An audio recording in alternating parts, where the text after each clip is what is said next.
Pertemuan yang lalu sudah saya jelaskan bahwa hidup selalu berakhir dengan kematian. Apabila datang kematian menimpa seseorang, datanglah kiamat baginya. Itu yang disebut dengan kiamat kecil. Hakikatnya mati adalah perpindahan dari kehidupan di dunia ini menuju kehidupan di alam barzakh. Menunggu kita di alam barzakh sampai datangnya saat kiamat. Entah 10 tahun, entah 100 tahun, entah 1000 tahun, hanya Allah saja yang maha tahu. Adapun orang-orang beriman yang melakukan amal kebajikan dalam kehidupan di dunia ini, masa penantian yang lama di alam barzakh buat mereka sebentar saja.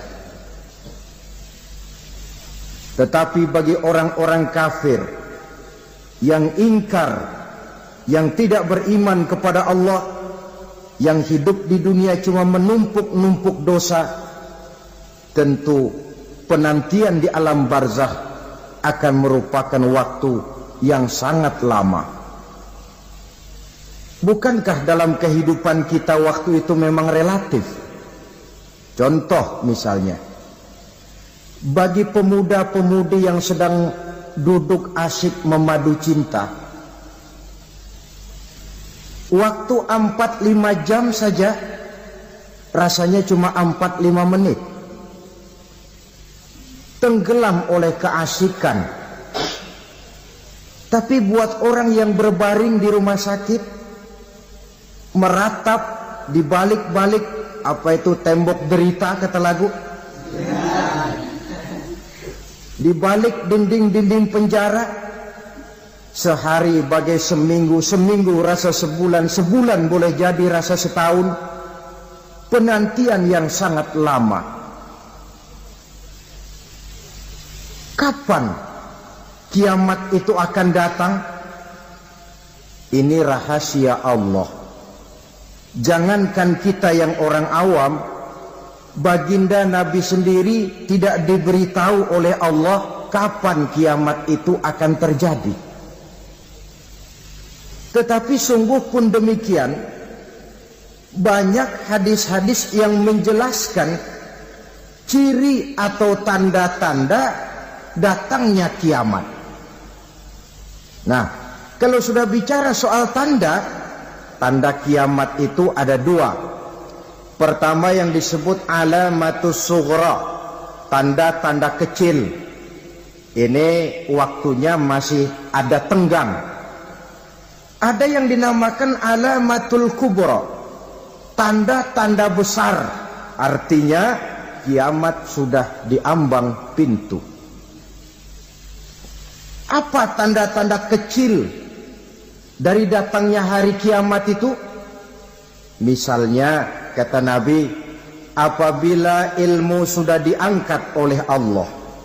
Artinya apabila ulama sudah banyak wafat, minat orang belajar agama berkurang, lalu kebodohan nampak merajalela di mana-mana, zina dikerjakan secara terbuka, minuman-minuman keras jadi kebanggaan, itu termasuk di antara tanda-tanda kecil terjadinya hari kiamat. Apalagi misalnya iza waladatil ammatu rabbataha, apabila budak sudah melahirkan tuan. Apa maksudnya? Ada yang mentafsirkan apabila anak sudah bisa membudaki orang tuanya. Orang tua yang melahirkan dia, yang membesarkan dia, demi setelah si anak besar jadi orang berpangkat, bertitel, berharta, berkedudukan, jadilah orang tua itu budaknya. Sehingga sering dibilang kalau orang tua kaya, anak jadi raja. Tapi kalau anak yang kaya, orang tua sering jadi budak.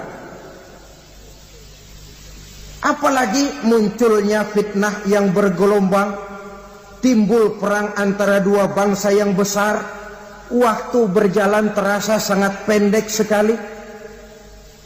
Itu merupakan tanda di antara tanda-tanda kiamat.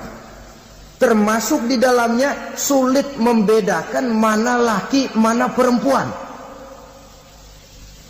Kan kalau tanda-tanda kayak begini sekarang sudah banyak kita lihat kan. Ulama banyak wafat, penggantinya sulit. Zina dikerjakan berterang-terangan, minuman keras jadi kebanggaan. Banyak anak membudaki orang tuanya, sulit membedakan mana laki, mana perempuan. Kadang-kadang dari belakang kita lihat perempuan bener, begitu kita colek nengok jenggotan.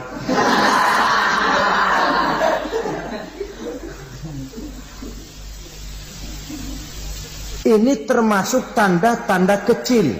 Masih ada tenggang sampai akan terjadinya kiamat itu.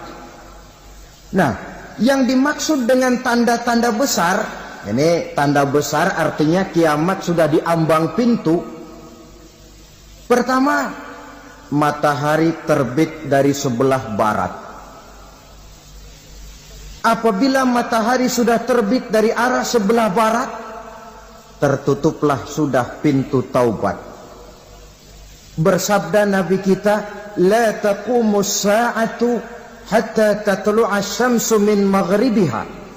Tidak akan datang hari kiamat sampai matahari terbit dari arah sebelah barat. Fa iza tala'at, manakala matahari telah terbit dari arah sebelah barat, wa ra'ahan nasu, manusia banyak menyaksikan itu, amanu ajma'un, mereka pun lalu beriman. Yang tadinya kafir, yang tadinya ingkar, yang tadinya membangkang, setelah melihat matahari terbit dari sebelah barat, buru-buru beriman, berlomba-lomba mengucap 2 kalimat syahadat. Tapi apa yang terjadi? Kata Nabi, wadzalika hina la yanfa'u nafsan imanuha lam takun amanat min qabl. Hari itu adalah hari yang iman sudah tidak berguna lagi bagi seseorang apabila sebelumnya memang dia tidak pernah beriman. Au kasabat fi imaniha khaira, atau beriman tetapi tidak pernah melakukan kebajikan di dalam keimanannya itu. Hari yang sudah kasib, hari yang sudah terlambat, beriman tidak akan ada gunanya lagi. Ini pelajaran buat kita. Sebelum sang surya terbit dari sebelah barat, sebelum nafas sampai di tenggorokan, artinya pintu taubat masih terbuka. Kalau 2 hal itu sudah terwujud, nafas sudah sampai di kerongkongan atau matahari sudah terbit dari arah sebelah barat, tertutuplah sudah pintu taubat. Tak ada lagi gunanya pangkat, jabatan, harta, bahkan beriman pun dalam suasana macam itu. Too late, kata orang Kulon. Sudah terlambat. Matahari terbit dari arah sebelah barat. Itu tanda besar, artinya kiamat sudah di ambang pintu. Lalu apalagi tanda besar? Munculnya Dajjal. Dajjal artinya pendusta-pendusta yang menyesatkan manusia. Ada 2 macam Dajjal, saudara. Ada Dajjal kecil, ini Dajjal kelas teri. Kalau ini sejak zaman Rasulullah sudah ada itu. Tiap zaman ada. Di zaman Rasulullah misalnya ada yang bernama Aswad al-Unsi dari Yaman. Ada yang namanya Musailamah al-Kazzab dari Yamama. Ada yang namanya Ibnu Sayyad dari Madinah. Ini Dajjal-Dajjal di zaman Rasul. Musailamatul Kazzab memproklamirkan diri jadi nabi dia. Di zaman Rasul masih hidup. Ini Dajjal zaman Nabi. Di zaman sahabat muncul Dajjal-Dajjal. Di zaman kita sekarang ini Dajjal-Dajjal pun gentayangan. Dajjal-Dajjal kelas teri. Kerjanya mendustakan manusia, menyesatkan manusia, memalingkan manusia dari jalan yang benar dan diridhoi oleh Allah Subhanahu wa taala. Adapun yang merupakan tanda besar dari datangnya kiamat, dajjal-dajjal kelas kakap, pembohong-pembohong besar yang menyesatkan masyarakat manusia berpaling dari jalan Allah mengikuti jalan mereka. Apa sih ciri dajjal itu? Kata Nabi dalam hadis Bukhari Muslim, "Inna dajjala", sesungguhnya yang namanya dajjal itu yakhruju, satu saat akan muncul mendekati hari kiamat. Wa inna ma'ahu ma'an, si dajjal ini membawa air, wanaran, dan juga membawa api. Dua simbol. Di tangan yang satu dia bawa air, di tangan yang satu dia bawa api. Wa ammal ladzi yarahu an-nasu ma'an fanarun, adapun yang orang banyak lihat air, hakikatnya adalah api. Yang dilihat api, hakikatnya adalah air. Oleh sebab itu, kalau api yang ditawarkan, ambillah air. Kalau air yang ditawarkan, pilihlah api. Maksudnya apa ini? Ini bahasa simbol, saudara-saudara. Dajjal bicaranya seolah-olah untuk kepentingan manusia, menawarkan surga. Surga yang dia tawarkan hakikatnya neraka. Hai manusia, kalau kau mau bahagia, jangan dekat-dekat dengan agama. Solat itu tidak efektif dan efisien, tidak produktif dari segi ekonomi itu. Menghadiri majelis taklim cuma buang-buang waktu. Tahajud, tasbih, tahlil, baca Quran, apa itu? Pekerjaan mubazir saja. Hidup ini cuma sekali, masa yang cuma sekali, manfaatkan dengan sebaik-baiknya. Mumpung, dibawanya sifat mumpung tetapi dalam pengertian yang sangat negatif. Bicaranya seolah-olah untuk kepentingan manusia, tetapi sebenarnya menjerumuskan manusia. Menawarkan air, tapi sebenarnya api. Menawarkan api, tapi hakikatnya air. Buat apa kamu sholat? Buat apa kamu bayar zakat? Buat apa kamu puasa? Surga yang dicanangkan Dajjal, hakikatnya neraka. Neraka yang digambarkan Dajjal, pada dasarnya adalah surga. Jadi memutarbalikkan fakta itu kerjaan Dajjal. Yang hak jadi batil, yang batil dibilang hak, yang benar jadi salah, yang salah malah jadi benar.